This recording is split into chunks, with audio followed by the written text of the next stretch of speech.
everyone, I'm Rashmi Mangla, working as an assistant professor for the BBA department of St. Andrews Institute of Technology and Management. The subject that I take up here is organizational behavior. This is our 7th lecture of OB, and the topics that we'll be covering today are attitude, types of attitude, barriers to change of attitude, values and sources of values. So let's begin. Now, when we talk about attitude is basically, the way in which somebody, behaves with the other person. It can be in a good manner or it can be in a negative way also, in a bad manner also.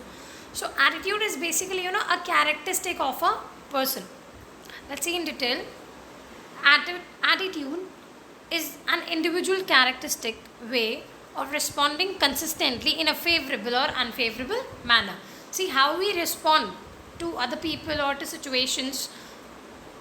That characteristic of an individual is called attitude, and you can respond in a favorable manner also and in an unfavorable manner also. That depends on person to person, that depends on one's behavior. So an attitude is a cognitive element. It always remains inside the person. Attitude reflects how an individual feel about something. So how we feel about something, how we respond to situations, how we behave in a particular manner, that all is dependent on our attitude.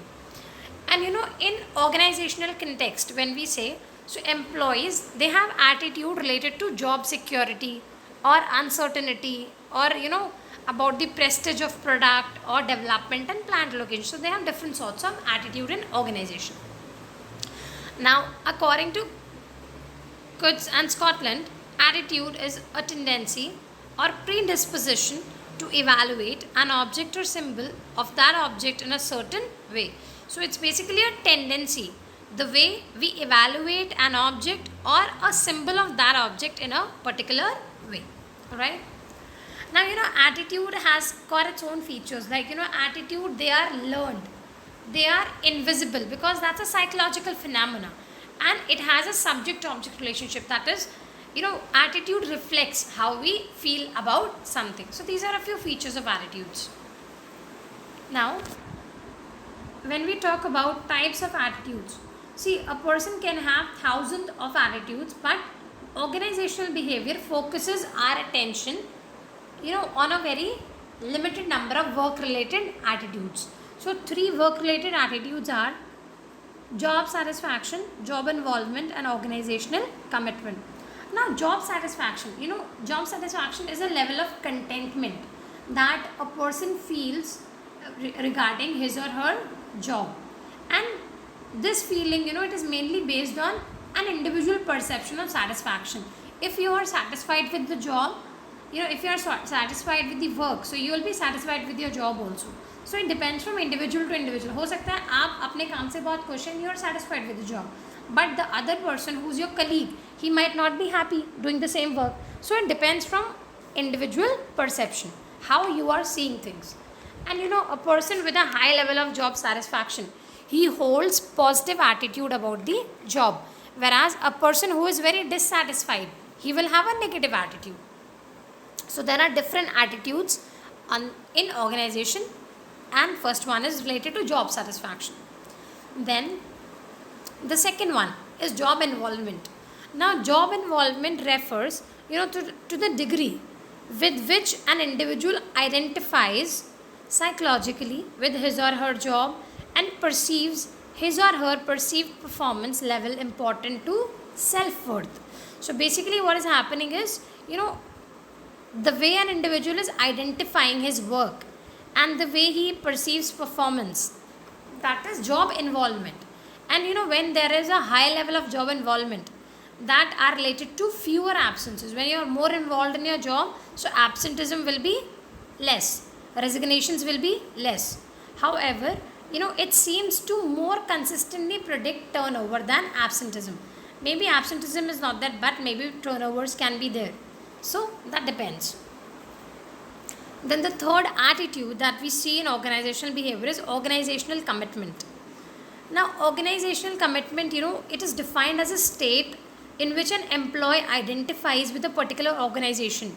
When an individual is identified with the organization, that he is working in that office or he is working with that company, So that is organization commitment. And when its goals and wishes to maintain membership in the organization can be seen, when the employees working towards organizational goal is working towards the wishes of the organization. So that is organizational commitment. So different study, they demonstrate different individuals level of organization commitment is different, and it is a better indicator of turnover than the far more frequently used job satisfaction predictors. This is a very good indicator of turnover, organization commitment. If the employees are more committed towards the organization, the turnover will be automatically less. So these are the types of attitude that we see in organizational behavior. Now let's see the barriers to change of attitude. And apart from barriers, we have a few sources of attitudes also. Like we have direct personal experience. We have association, like a new attitude can be associated with an old one.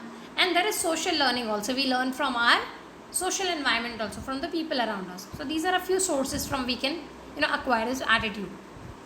Now apart from sources, we have the barriers to change of attitude. Now what are those barriers?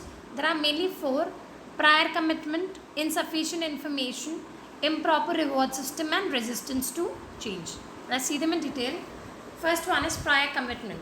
See, when people feel a commitment towards a particular course of action that has already been agreed upon, and thus it becomes difficult for them to change or accept the new ways of functioning. When you have already given a particular, when they have a commitment कि एक काम जो है it has to be done with a particular way only, and if that way is changed, so it becomes difficult for them to accept, क्योंकि वो पहले एक तरीके को commitment दे चुके हैं. So for them to accept changes is a new thing. Then insufficient information. Now insufficient information also acts as a major barrier to change attitudes. Some people, they do not see a reason why they should change their attitude. उनको कोई reason नहीं लगता कि अपना attitude क्यों change करें, because they do not have adequate information. So insufficient information is again a barrier. If people will be aware that why they should change their attitude, why change is important, what benefits it will give, so when they have complete information, they will agree to changes. But because there is lack of information, that is why it becomes a barrier. Then improper reward system. See, sometimes an improper reward system, it acts as a barrier to change attitude. See, basically in an organization, if an organization places too much emphasis on short-term performance, if they are emphasizing on short-term performance and results, so managers may ignore long-term issues. They can ignore long-term issues as they set goals and they formulate plans to achieve higher profits in short term. They want to achieve more profit in short term. And if this reward system is introduced, अगर reward system introduce हो जाएगा organization में, then employees are not motivated. They don't get motivated to change their attitude. So improper reward system is again a barrier for us. Last one is resistance to change. See, basically, change is a continuous process within and outside the organization. Whenever we want to achieve the goal, change is a must. But when the authority changes a plan of the organization, employees have to change themselves also. And this change, it becomes a barrier because employees, they easily do not accept the changes. They resist to change. वो change नहीं, new methods adopt जल्दी नहीं करना चाहते. They don't want to change their way of working. So this resistance is a barrier for change in attitude. So these were the barriers that we have seen. Now manager can play a lot of role in changing the attitude. Like he can bring about a change in ideas and beliefs of the employees.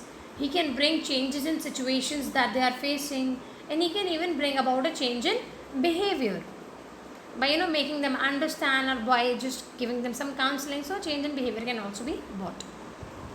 So that was all about attitude. Now we'll begin with values.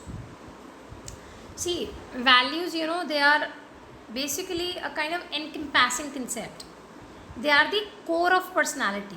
Their personality is all dependent upon our values, and therefore values are very powerful. Though they are very silent, but they are powerful, and it's a very important force that affects the behavior, values, and their values are so embedded that they can be inferred from people's behavior. जो जिस तरीके से लोग अपने आप को express कर सकते हैं, express करते हैं, the way they behave, so we can judge their values on the basis of that. You know, if there is a person who constantly speaks lies, who's, you know, who never tells things straight away, वो घुमा फिरा के बातें बोलता है, झूठ बोलता है, so what will you inquire about that? कि ये, you know, he is a person who never speaks the truth, so you will have a negative impact about that person. So basically, you know, a people's behavior, the way they behave, that behavior depicts their values. Now, according to Rokeach, values are specific mode of conduct or end state of existence is personally or socially preferable to an opposite and converse mode of conduct or end state or existence. See, basically, you know, value is a state of mode of conduct. The way we behave, the way we express ourselves, the way we behave with others, the way we respond to people in different situations, that all is dependent upon our values. So values have an important influence on the attitude, on perception, on needs and motives of the people at work also. And they are the sources of individual differences also. Now let's see the sources of values. Now, you know, there are mainly 4 sources of value information in our society. Now these sources are, first one is social institutions. See, you know, the life and development of a society, they are both based upon and they produce values. There are various institutions in the society, you know, which inculcate values in an individual. Like in particular, there are 4 major ones which provide the basic source of values for a person, and they are family, the first one, जहाँ से हम लोग, you know, when we are born, a newborn baby, from where does he learns? Like by seeing his parents, by seeing his, you know, siblings. So family is the first major group from where we learn values. Secondly, school. Then we have our state. Then we have our religion. So these are all kind of social institutions from where we learn our values. Then second source of value is organizational values. See, every organization, they have a set of, you know, code of conduct. They have a sort of set of values, whether they are written down or not, but the values are there. And these values guide the perspective of the organization, the actions also, how they want their employees to work. So when members of the organization, when they subscribe to a common set of values, the organization appears united. जब सब लोग values के according काम करते हैं, organization appears united. And, you know, united in whenever there is any problem, whenever there is any issue. So if the members are following their values, the organization will work in a united way only. So values, they play a very important role in determining how the organization can confront problems and various issues. Then the third source is peers and colleagues. See, an individual can get clue of behavior from his peers and from his colleagues. Basically, you know, the people, his friends, his colleagues, they can get to know about a clue of their behavior. He develops, you know, whatever an individual develops, and they apply beliefs or attitudes and values that they derive. That is from the group of peers and from the colleagues. You know, हमारे friends से देख के भी हम बहुत कुछ सीखते हैं. So what are those? They are a part of peer group and they also are a source of values for us. We learn many things from them. Then the last one is work and career. Work consists of the task or responsibilities that are associated with a particular job or with a particular position in an organization. So these kind of responsibilities or the tasks which are given to you, they also, you know, help you in, you know, learning certain values. Like an organization, you know, this work is organized, they are directed, then controlled and entrusted to individuals, you know, who are willing to become employees. So an individual's experience, you know, over a period of time, it constitutes his or her career. Whatever experience he gains in his entire, you know, working life. So that is all a part of his career and which he has learned by experience. So these are the major sources of values that we have. That's all for today. Let's see the questions based on today's concept. Define attitude and explain its various types. Explain the barriers to change of attitude. What do you understand by value? Explain its sources. Stay tuned for more upcoming lectures. Thank you.